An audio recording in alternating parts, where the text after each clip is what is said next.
आज हमारे training session में अभय यादव सॉरी मेरा बच्चा अभय Yadav, lovely student, Ganesh Singh Yadav ji, lovely boy, चंदन जी हैं हमारे साथ में आज, अनुभव बेटा है हमारे साथ में, मानीचंद जी हैं, और ये हैं Pankaj Mishra, lovely handsome boy. कहाँ से हो? Deoria, lovely place. और देवरिया आइए, और देवरिया फेमस है अपनी हॉस्पिटलिटी के लिए और अपने चटपटे पानी पूरी हम लोग बोलते हैं, आपको क्या बोलते हैं? पानी पूरी जो है गोलगप्पा के लिए फेमस है। तो सब लोग दिवाली के उपलक्ष्य में जाएंगे कहाँ? देवरिया, और खाएंगे पानी पूरी, ठीक है। तो आज हम लोग जो है पर्सनल इंजरीज जो होती है, हम लोग की पर्सनल इंजरीज जब हम लोग जहाज में काम करते हैं तो हम लोग को पर्सनल इंजरी हो जाती है। तो मान लीजिए किसी को इंटरनल इंजरी हो गई तो कैसे मालूम पड़ेगा, एक्सटर्नल इंजरी हो गई तो कैसे क्या एक्शन लिया जाएगा। तो मान लीजिए ये लड़का है, इस बॉय का ये लड़का है, इस बच्चे को हाथ में कहीं चोट लग गई, कट गया, 1-1.5 इंच कट गया, खून निकला। अब खून निकल गया तो क्या करेंगे?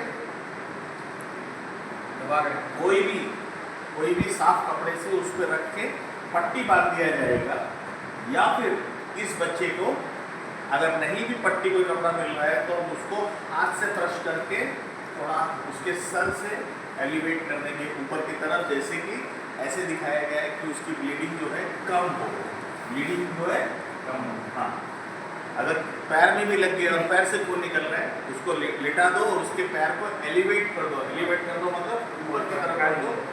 माइनर इंजरीज को हम लोग किस तरह से ट्रीट करेंगे, उसके बाद में कोई भी इंजरी होती है, सुपरफिशियल इंजरीज, माइनर इंजरीज, उसको क्लीन करके थॉरोली क्लीन करने के बाद उसमें कोई भी ऑइंटमेंट जो अलाउड है वो लगाया जाएगा।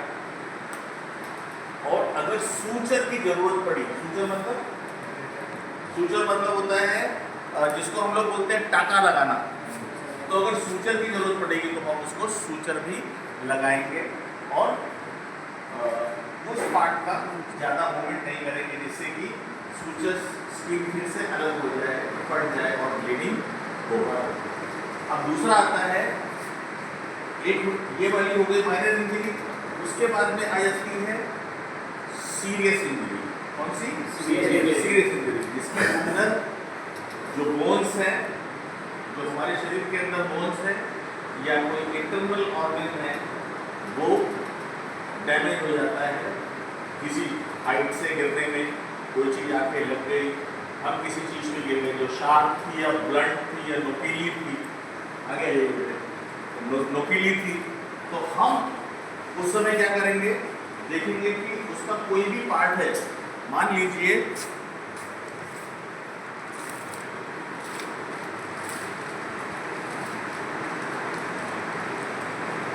इसको स्प्लिंट बोला जाता है। क्या बोला जाता है?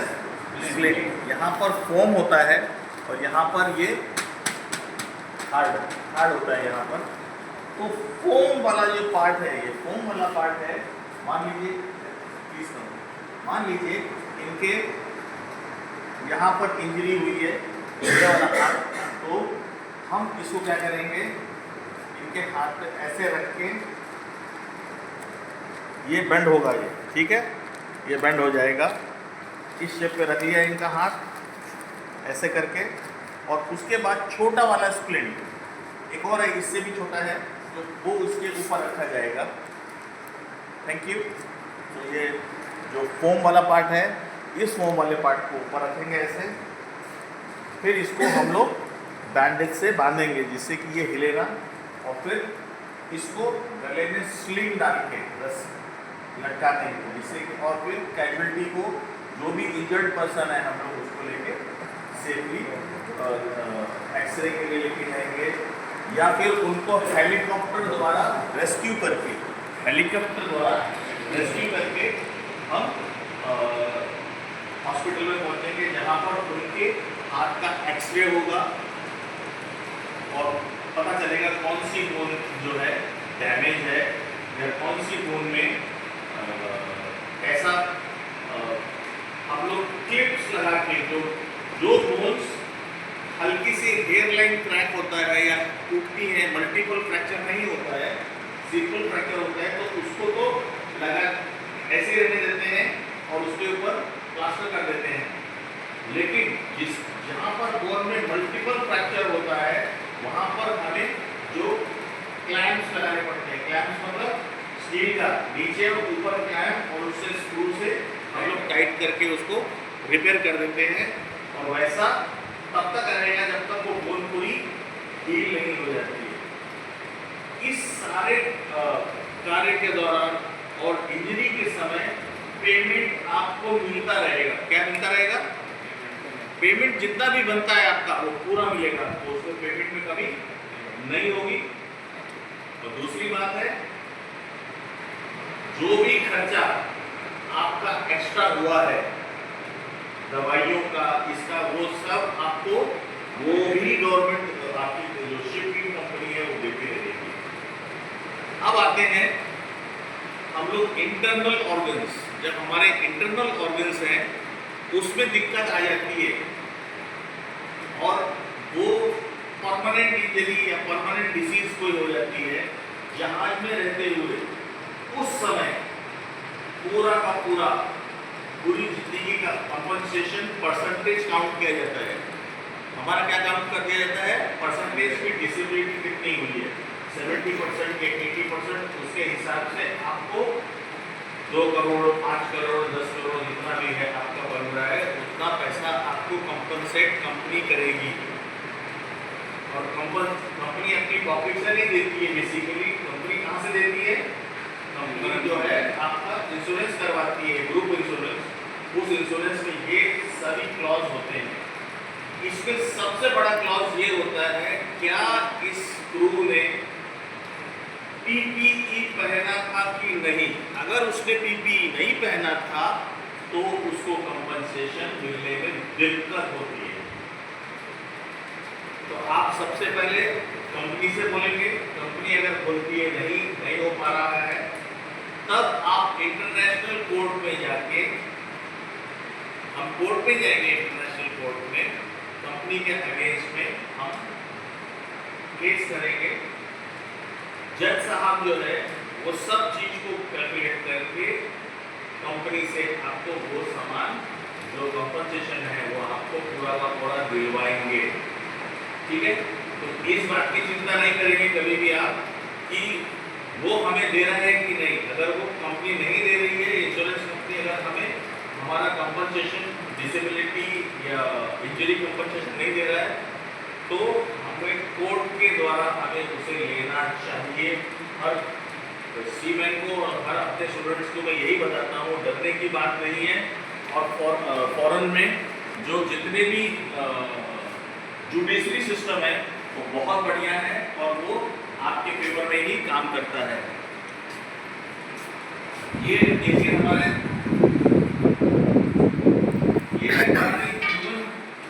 स्केलेटन। इस स्केलेटन में आप देखेंगे ये पूरा का पूरा हमारा स्कल है। क्या है?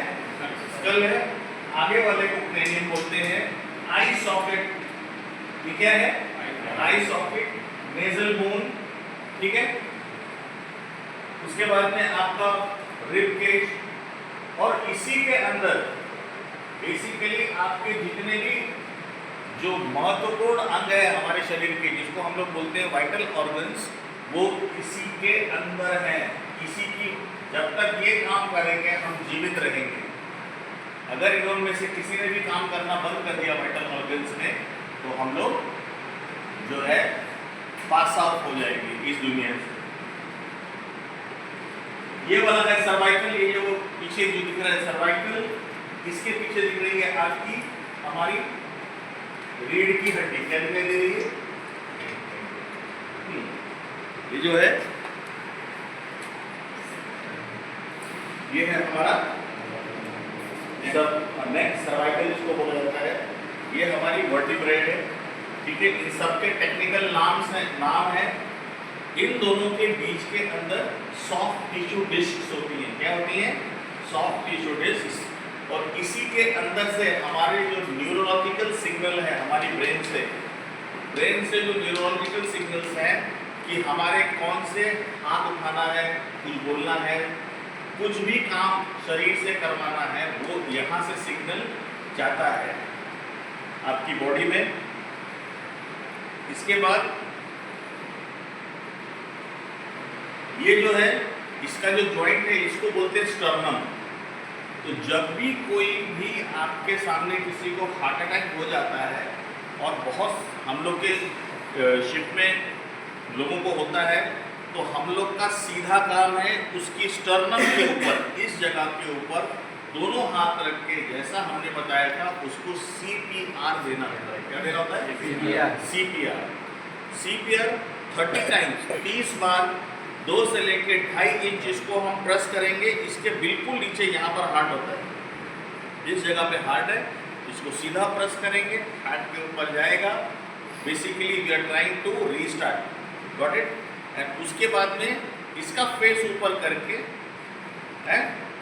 मुंह खोल के फेस ऊपर करके, यहाँ पर नोज नेजल, यहाँ पर नोज है ना, नोज को पकड़ के यहाँ से माउथ टू माउथ रेस्पिरेशन देते हैं। जहाज में माउथ टू माउथ रेस्पिरेशन नहीं देंगे हम लोग, वहाँ पर एक कप आता है। जहाज में क्या आता है? इतना बड़ा एक कप है, नाक को दबाएंगे, मुंह पे मुंह रखने की जरूरत नहीं है। उसके अंदर एक स्ट्रेनर भी होता है। क्या होता है? एक जाली होती है जो हम लोग के शिप में है, उसके अंदर एक जाली है। उस जाली के अंदर हम लोग क्या करेंगे? उस जाली के अंदर उस नाक सर पीछे किया, नोज पकड़ा, मुंह पे वो माउथ पीस रखा, उसमें स्ट्रेनर लगा हुआ है, और उस स्ट्रेनर के ऊपर कितना बड़ा है, पूरी ताकत से सांस अंदर खींचेंगे और जोर से फूकेंगे। कितनी बार? 2 बार। तो 30 टाइम कंप्रेशन और 2 टाइम्स ब्रीदिंग। उससे जो है हम अपने जो भी जिसको हार्ट अटैक हो गया है उसका हम लोग फिर से उसको जिंदा करने में समर्थ रहेंगे। जब वो जिंदा हो जाता है तब एक चीज का ध्यान रखना है, उसको ये नहीं पता चलना चाहिए कि उसको हार्ट अटैक होता है और वो मर गया था। 2 मिनट के लिए या 2.5 मिनट के लिए या 3 मिनट के लिए वो मर चुका था, ये उसको नहीं बताना है, नहीं तो फिर मर जाएगा सेकंड हार्ट अटैक से। Got it? उससे नॉर्मल बात करना है, कैसा है, ठीक है, क्या पिएगा, कुछ खाएगा, नहीं, ठीक से बैठ जा, उससे कपड़ा ढीला कर दो, आराम से टॉक नाइसली एंड नॉर्मली। उसको ये नहीं मालूम होना चाहिए तू तो मर गया था 2 मिनट पहले, 2.5 मिनट पहले, 3 मिनट पहले, तुम राम जी के पास से होकर आए कि नहीं, भगवान कैसे हैं, कौन मिले थे, ये सब पूछने की उसे जरूरत नहीं, तो फिर वो चला जाएगा। Got it? So it is very easy.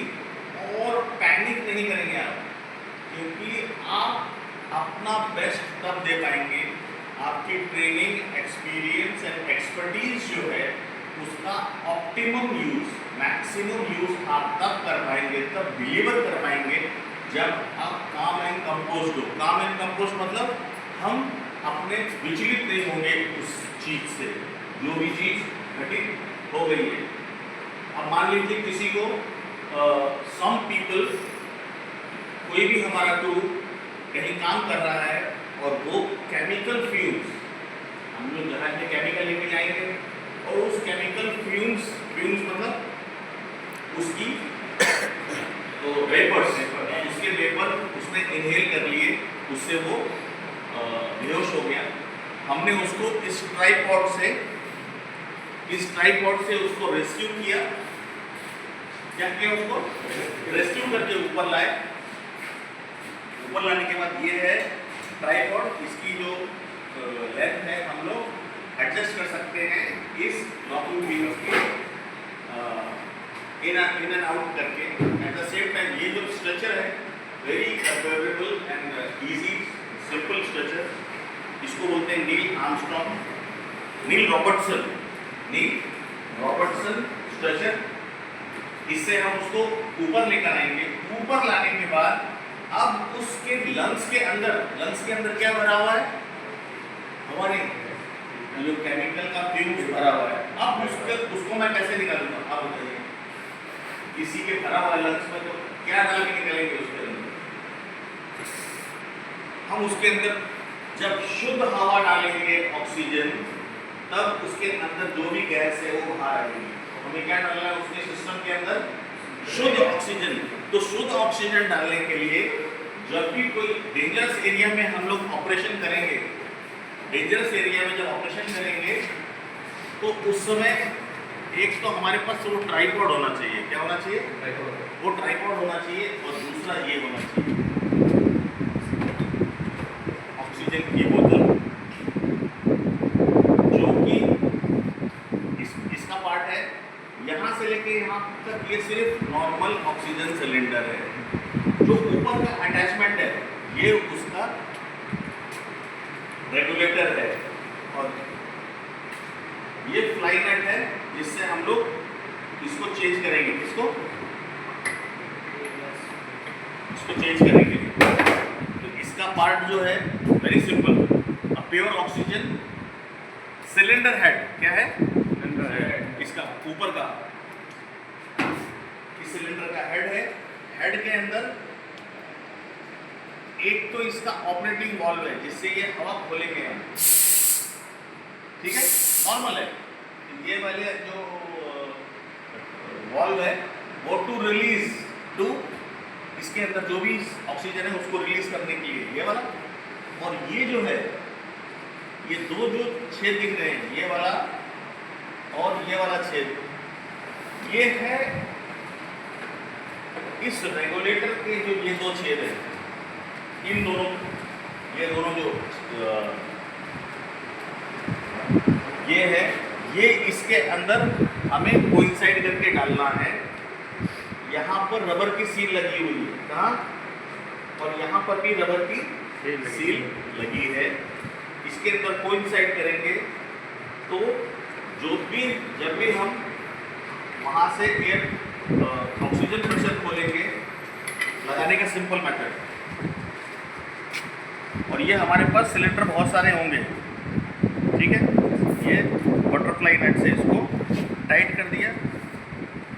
अब जैसे ही इसको खोलेंगे हमें एयर प्रेशर दिखाएगा कितना है। Got it? अभी इसके अंदर कम है क्योंकि ट्रेनिंग पर्पसेस के समय हमने काफ़ी यूज किया है।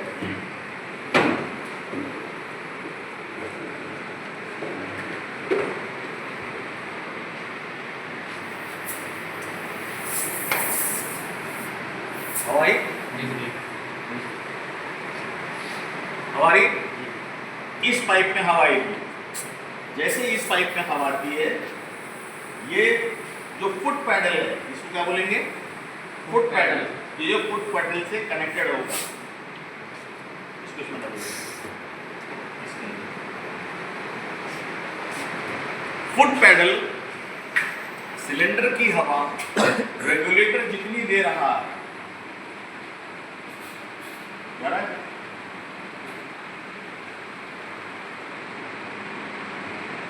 गया अंदर।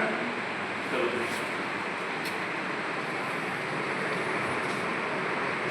अब यहां से हवा इस रेगुलेटर के थ्रू गई। अब रेगुलेटर का मतलब ही है कोई सी चीज को जो है रेगुलेट करना पड़े। आप लोग इस तरफ आ जाओ, एक दो बच्चे आ जाओ उसके अंदर।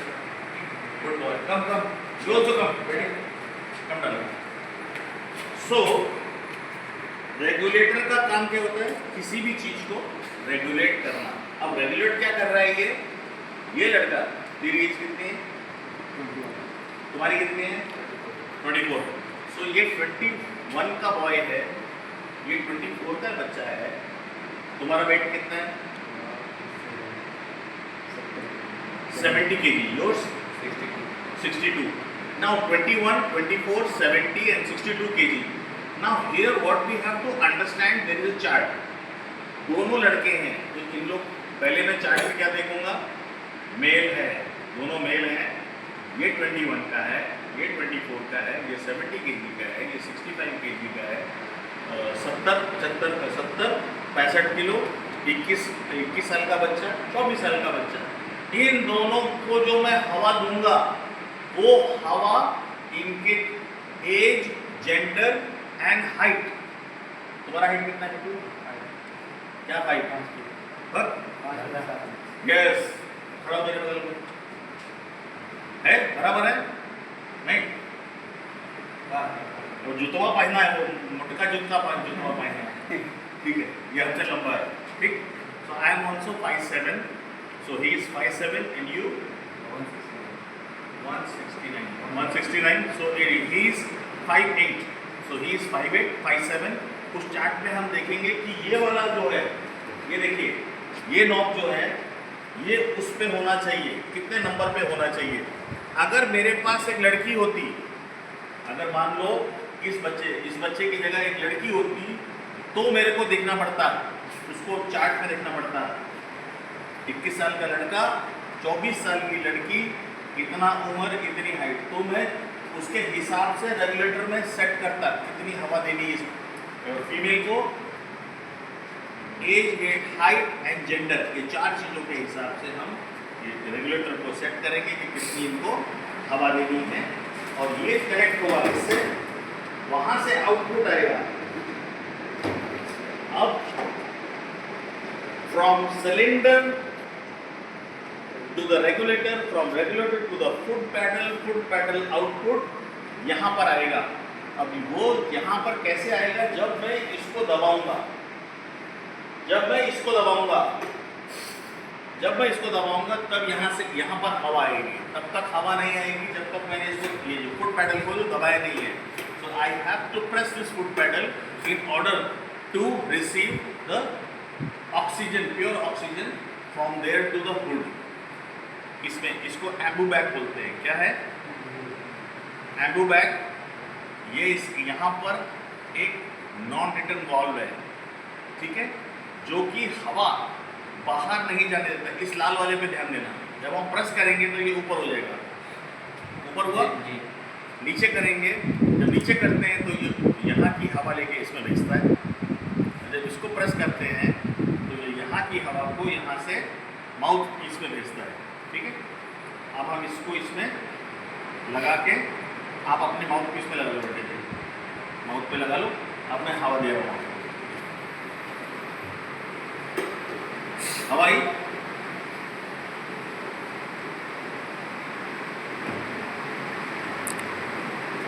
सांस लेके देखो, इसको छूना नहीं, आ रही है, वो आ रही है, हल्की आ रही है, क्योंकि इसमें हाई प्रेशर ऑलमोस्ट खत्म होने वाला है।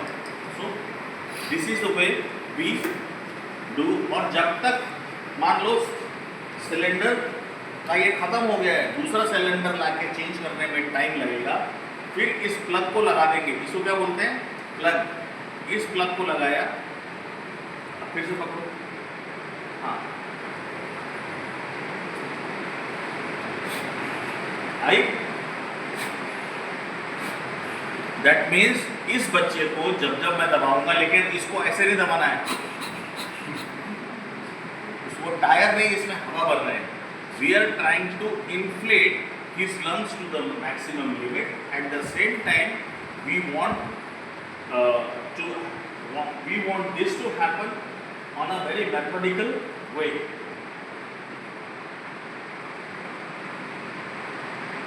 Alright.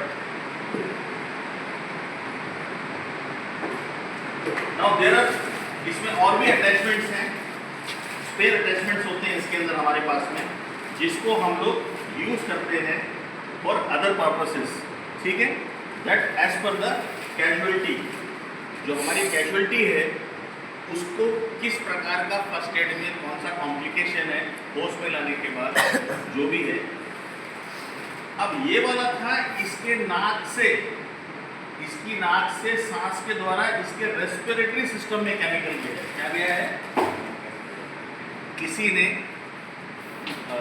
रेस्पिरेटरी सिस्टम में उसके चला गया, उसका एक्शन ये था। अब अगर इसके पेट में चला गया, he somehow that chemical has entered in somebody's body. For example, this boy, इसकी आंख में केमिकल गिर गया, तो क्या करेंगे हम? क्या करेंगे? वेरी गुड, क्या करेंगे? हाथ मिलाओ, शाबाश, उसको वॉश करेंगे। इसका मतलब है we will dilute the purity, उस केमिकल का जो प्योर फॉर्म है उसमें जैसे ही पानी पड़ेगा, जैसे ही हम पानी डालेंगे आइस में, तो क्या होगा, जो केमिकल है वो बाहर आएगा, लेकिन वो जैसे ही chemical has touched your body, touch करने के समय दो चीज होती है, एक होता है उसका टेम्परेचर, क्या होता है temperature. If the temperature of the chemical is in minus, if the temperature of the chemical is in minus, तो वो आपकी डर्मिस और एपिडर्मिस को सेम टाइम जो है इफेक्ट करेगा। Number 2, the property of a chemical, उस केमिकल की जो प्रॉपर्टी है वो आपके टिश्यूज और मसल्स को जो है डिस्ट्रॉय करना शुरू कर देंगे। क्या करना शुरू कर देंगे? डिस्ट्रॉय। ये बॉडी के बाहर की बात हो रही है, शरीर के बाहर का अफेक्ट। तो सेम टाइम आइस में हो गया, तो आइस में पानी मारेंगे, उसकी प्योरिटी को डाइल्यूट करेंगे, तो उसका अफेक्ट कम हो जाएगा। At the same time here also, if it is on the outer skin और the outer body of a person, then what we will do, we will dilute it by washing it into under the running water। और running water होना चाहिए साफ, ये नहीं कि salt water में धोना शुरू कर दिया। नाउ अगर सॉल्ट वाटर में धोगे तो क्या होगा, the salt and the minerals present in the sea water, sea water के अंदर केवल सॉल्ट नहीं है, उसके अंदर मिनरल्स भी हैं बहुत तरह के। तो अगर सी वाटर से ही तुमने वॉश करना शुरू कर दिया, now that salt will react with that chemical and that may be more dangerous. Got it? So make sure that you are washing it away with the fresh water. Now अगर body के अंदर चला गया है तो क्या करेंगे? दूध पिलाएंगे, हैं? Very good. उसको, उसका बाउल, हम उसको क्या बोलेंगे? उसका बाउल एम्प्टी करेंगे। बाउल एम्प्टी करना मतलब जो भी उसके पेट के अंदर है, अगर ब्रेकफास्ट है और वो केमिकल उसके पेट में चला गया, तो हम क्या करेंगे, उसका पूरा बाउल जो है पूरा खाली कराएंगे, फ्लश आउट करेंगे। We will get his bowel flushed out so that less damage is done internally. Got it? At the same time जहाज के अंदर हमारे पास एक इटली में, कहाँ? इटली एक देश है, वहाँ पर एक रेस्क्यू सेंटर है। क्या है? Rescue centre. और उस रेस्क्यू सेंटर का काम है, वहाँ पर 24 घंटे एक डॉक्टर ड्यूटी पे रहता है। उसका काम है, आप कैप्टन हैं, आपने फ़ोन किया, hello I have a situation doctor साहब, yes what is that, one of my crew member has been subjected to the chemical. तो वो पूछेगा इंटरनली और एक्सटर्नली। आप बोलोगे इंटरनली, और ठीक है, उसका पेट खाली कराओ और उसको ये दवाई दो, ये पेन किलर दो, बोला, और रिपोर्ट टू मी। तब तक वहाँ से हेलीकॉप्टर चल देगा। कहाँ से? जो भी नियरेस्ट लोकेशन है, ये आपका जहाज है, यहाँ पर इटली है, सॉरी इटली वहाँ पर है और यहाँ पर न्यूयॉर्क है। तो इटली वाला क्या बोलेगा, योर लोकेशन, उसने बोला माई लोकेशन इज दिस, वो सीधा न्यूयॉर्क वाले को कोऑर्डिनेट करेगा। न्यूयॉर्क से हेलीकॉप्टर उड़ेगा, आपके पास आएगा, आपके पेशेंट को लेके चला जाएगा। Got it? At the same time अगर मान लीजिए आप अटलांटिक, ट्रांस अटलांटिक वॉयज पर हैं, जो कि and you are in the middle, कहाँ पर है? बीच में है। बीच में सिर्फ एक ही आइलैंड पड़ता है हमारे पास में, जोर्स आइलैंड, ठीक है। तो अगर उस आइलैंड के आसपास है, वहां से मदद मिलेगी, नहीं तो उससे भी थोड़ा आगे चल गए हैं हम लोग, तो हम लोग को क्या किया जाएगा, कैप्टन साहब को बोला जाएगा, darling you have to take precautionary measures to stable your this thing crew member. आपके क्रू मेंबर को स्टेबल रखिए और उसके बाद में हम उसको नियरेस्ट क्विकेस्ट पॉसिबल टाइम में हम उसको वापस रेस्क्यू करा के हेलीकॉप्टर से ट्रीटमेंट के लिए बुला लेंगे। So nothing to worry, there are people. एंड जब भी हम कोई भी डेंजरस कार्गो लेके चलते हैं, उससे पहले हम लोग क्या ले लेते हैं, हम लोग उससे होने वाले साइड इफेक्ट की इंटरनली और एक्सटर्नली अगर किसी ने ले लिया है तो उसकी दवाइयाँ भी लेके चलते हैं। बट तो अगर हम एक कोई केमिकल लेके चल रहे हैं और उस केमिकल को पेट में जाने के बाद कौन कौन सी दवाई देनी चाहिए वो सब दवाइयाँ जहाज में होंगी।